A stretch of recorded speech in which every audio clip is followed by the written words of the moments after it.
Assalamualaikum warahmatullahi wabarakatuh. Tabik pun, bagaimana hari ini? Mudah-mudahan semuanya tetap sehat dan semangat seperti biasanya ya. Pada hari ini kita akan meneruskan apa yang sudah kita bicarakan pekan lalu tentang bagaimana cara memperbaiki, mengolah, dan memulihkan lahan pasca tambang. Namun, sebelum kita mulai, saya akan mengingatkan kembali capaian pembelajaran yang ingin kita raih pada hari ini. Capaian pembelajaran pertama adalah mahasiswa mampu memahami teknik pengolahan, pemulihan, serta perbaikan lahan pasca tambang. Yang kedua, mahasiswa mampu mengaplikasikan teknik-teknik pengolahan, pemulihan, serta perbaikan lahan pasca tambang. Mari kita perhatikan lebih dahulu gambar-gambar yang ada di layar Anda.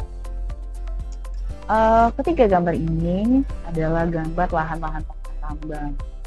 Gambar yang pertama adalah bekas tambang kaolin yang ada di Bangka. Bisa bayangkan kalau lahan tersebut hanya menyisakan pasir putih, kemudian lubang-lubang yang menyebabkan tergenang, gitu. Nah, sangat sulit tentunya untuk dilakukan reklamasi dengan kondisi lahan yang seperti itu. Kemudian yang di bawahnya adalah lahan pasca tambang batu bara dari PT Bukit Asam di Tanjung Enim.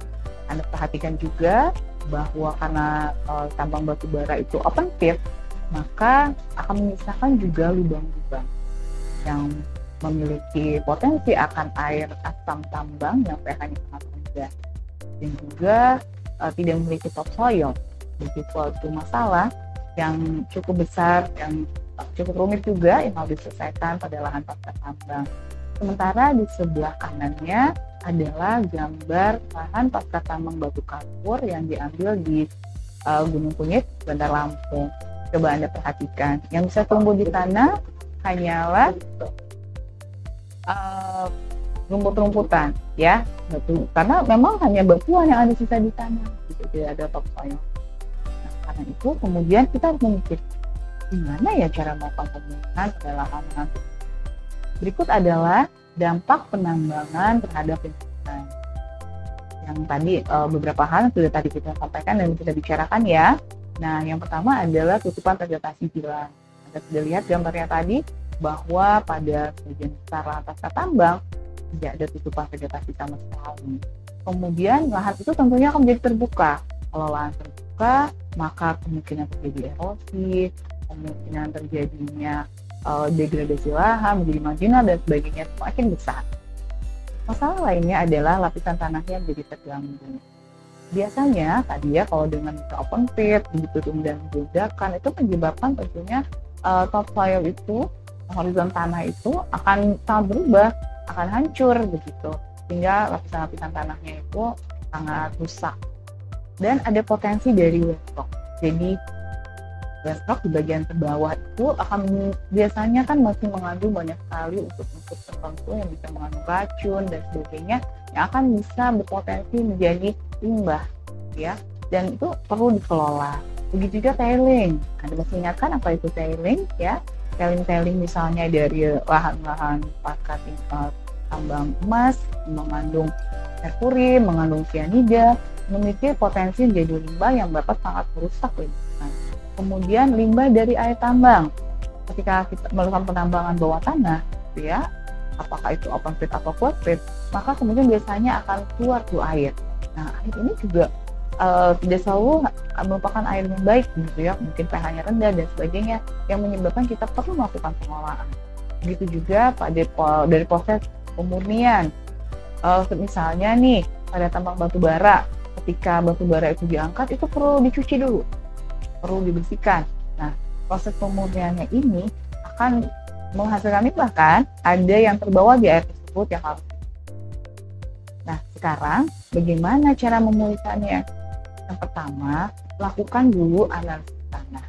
Mengapa hal ini perlu dilakukan? Karena kita harus mengetahui dengan pasti apa kendala di dalam tanah tersebut.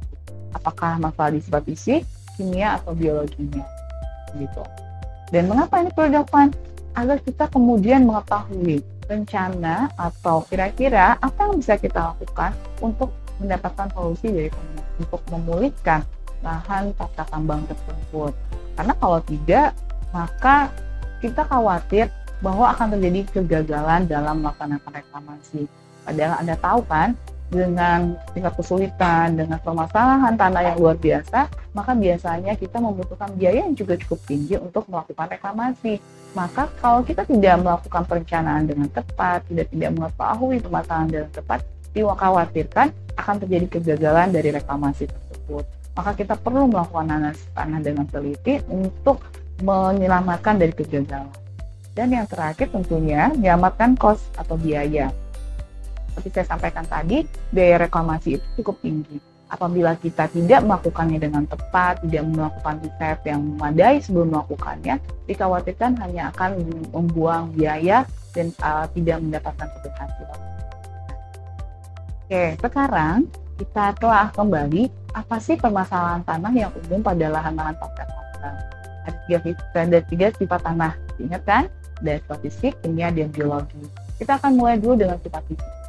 Nah, biasanya pada lahan-lahan pasca tambang, tekstur tanahnya itu menjadi kacau, menjadi hancur gitu ya. Dan distribusinya itu tidak merata. Nah, masih ingat ya, ada 3 tekstur, pasir, debu, dan liat. Pada gambar yang pertama tadi, Anda bisa lihat ketika itu semuanya warnanya putih, kita bisa menduga bahwa tentunya tekstur pasir yang paling banyak. Ya kan? Sementara tadi misalnya Anda lihat pada batuan begitu yang tanpa tanah, kita bisa menduga ya kalau di sana teksturnya tidak ada, jadi kita butuh tambahan topsoil di sana misalnya. Kemudian masalah lainnya lagi adalah porositas. Porositas ini sebetulnya juga nanti ada urusannya dengan kepadatan tanah ya.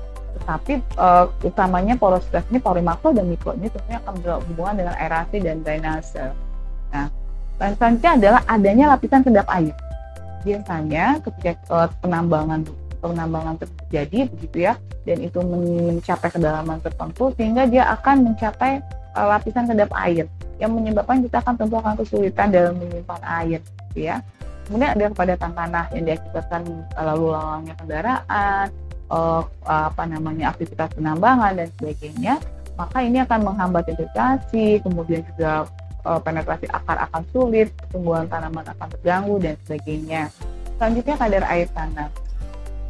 Dengan tekstur yang tidak beraturan, kemudian lapisan tanah yang hancur, kemudian juga dengan kepadatan, pastinya kadar air tanah akan dipengaruhi karena tanah tidak memiliki kemampuan untuk menyerap air dan menyimpan air dengan baik.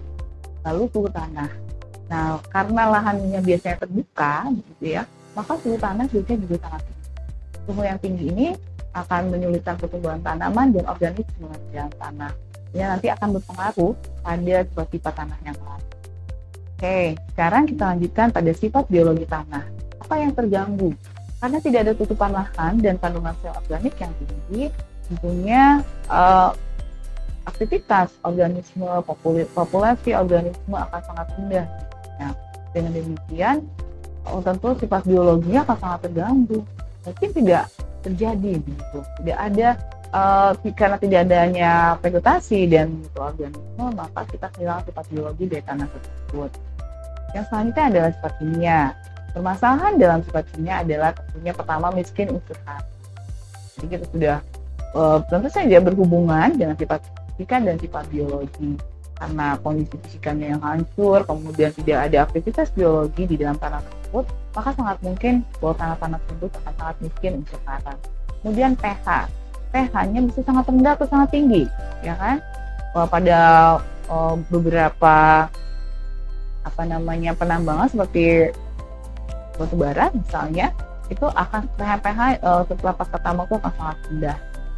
Kemudian kapasitas tukar kalsium juga akan, karena memang tadi dengan tekstur yang seperti itu, kehilangan liat dan sebagainya, tanpa bahan organik tentunya tanah akan memiliki kapasitas tukar kalsium yang rendah.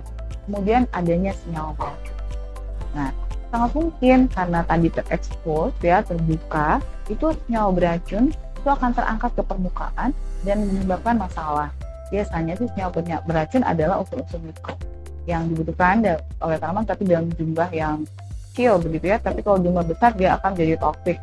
Juga beberapa logam berat itu sangat mungkin terangkat dan menyebabkan permasalahan dalam penanganan lahan pasca tambang. Kemudian adanya ketersediaan unsur hara yang tidak seimbang. Tadi terkait juga dengan penjelasan saya sebelumnya bahwa tadi mungkin ada unsur mikro yang menjadi banyak, menjadi tersedia dalam jumlah besar, terangkat, kemudian menjadi racun yang menyebabkan ketersediaan unsur hara ini tidak seimbang. Karena sebetulnya unsur hara mikro itu tetap dibutuhkan, tapi kan dalam jumlah sedikit, ya. Jadi ini merupakan juga masalah yang harus kita pertimbangkan ketika kita memutuskan apa yang akan kita lakukan untuk pemulihan lahan pasca tambang. Nah, ini ada beberapa permasalahan tanah ya yang dihadapi ini dicontohkan per tambang, misalnya pH. Pada pH tanah untuk batu bara itu bisa sangat rendah, cuma 2,8. Sementara untuk tambang nikel dia bisa tinggi, 6,2 sampai 7. Begitu juga pada tambang pasir.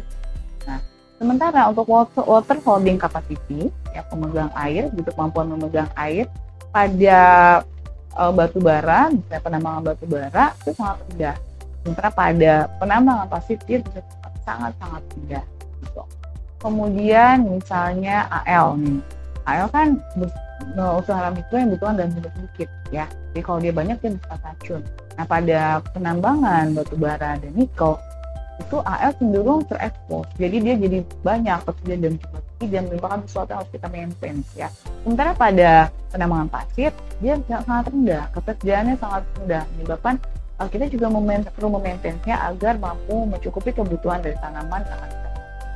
Begitu seterusnya, ya. Jadi ada beberapa kita bisa lihat di sini ada beberapa hal yang untuk jenis tambang tertentu merupakan masalah, untuk jenis tambang tertentu tidak merupakan masalah, begitu.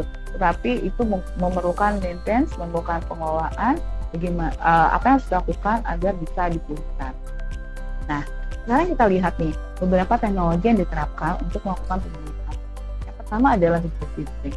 Hydroseeding merupakan teknologi revegetasi dengan menggunakan media air yang dimix dengan benih dan juga alat perekat lainnya. Jadi bisa juga ditambahkan pupuk di sana, kemudian dispray atau disemprotkan di permukaan tanah dengan cairan yang curam begitu ya. Disemprotkannya dengan tekanan yang tinggi sehingga kemudian dia bisa merekat pada tanah-tanah tersebut dan nanti akan menghasilkan dalam waktu 1 bulan, sekitar 1 bulan itu akan sudah tumbuh dan menutupi permukaan tanah yang terbuka sehingga akan melindungi dari erosi dan sedimentasi. Itu salah satu teknik hydroseeding dan ini merupakan sebuah teknik yang sangat banyak digunakan saat ini karena hasilnya cepat. Seperti kemarin sudah pernah dibahas ya tentang pengelolaan topsoil, maka salah satu cara yang digunakan untuk mengelola topsoil agar tidak terkena erosi adalah dengan menggunakan hydroseeding. Kemudian ada lagi teknologi yang digunakan adalah penggunaan vetiver atau akar wangi. Vetiver atau akar wangi ini adalah keluarga rumput-rumputan yang memiliki perakaran kuat dan sangat panjang. Dia juga memiliki kemampuan sulfat yang sangat tinggi. Nah, salah satu kemampuan dari vetiver adalah mampu meningkatkan pH, memfiksasi N dari udara, sehingga menjadi penyedia bahan organik dan P2O5. Karena tadi ya dia rumput-rumputan, dia akan mudah mati, terjadi deposisi dan seterusnya. Jadi dia mampu menyediakan bahan organik bagi tanah pasca tambang. Nah, karena akar yang panjang tadi itu juga dia mampu menahan erosi dan menahan sedimentasi. Ada suatu penelitian menunjukkan bahwa kemampuannya itu mencapai 344,25